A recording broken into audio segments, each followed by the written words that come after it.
ଦେଖନ୍ତୁ ଆମର ସବୁ ରାତିରେ ଝୋଟି ପଡ଼ିଯାଇଛି। କ'ଣ କରୁଛୁ ଝିଅ? ଏଠି ପୁରା ଖଟୁଲି ଫଟୁଲି ଟିକେ ରେଡ଼ି କରିଦେଉଛି ସେରମାଣ। ଏ ସବୁ ଜିନିଷ ଆମର ରେଡ଼ି ହେଇକି ଥୁଆ ହେଇଛି କାଲି ସେର ବସିବା ପାଇଁ।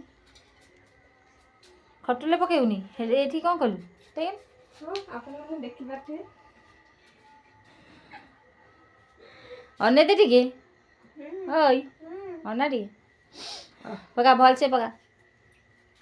ପାଠ ପଢ଼ୁଛୁ ନା କ'ଣ କରୁଛୁ ବେ ଧନ? ଏଇ ଛୁଆଟି ଜମା ପାଠ ପଢ଼ୁନି। ମୁଁ ଖେଳୁଛି, ମୁଁ ଆଇଲା ବେଳକୁ ଟିକେ ବହି ପଢ଼ିଦେଉଛି। ଝୋଟି ପକଉ ପକଉ କ'ଣ କରୁଥିଲୁ ଏଠି? ପାଣି ନେବା ପାଇଁ କାହିଁକି ନା ଝୋଟିଟା ଟିକେ ଏଠି ଗୋଟେ ବଡ଼ ପଦ୍ମ ଫୁଲ କାଟିଦେଲେ ସେଇଠି ଖଟୁଲଟା ରହିବ ନା, ବଢ଼ିଆ ଦିଶିବ ରେ।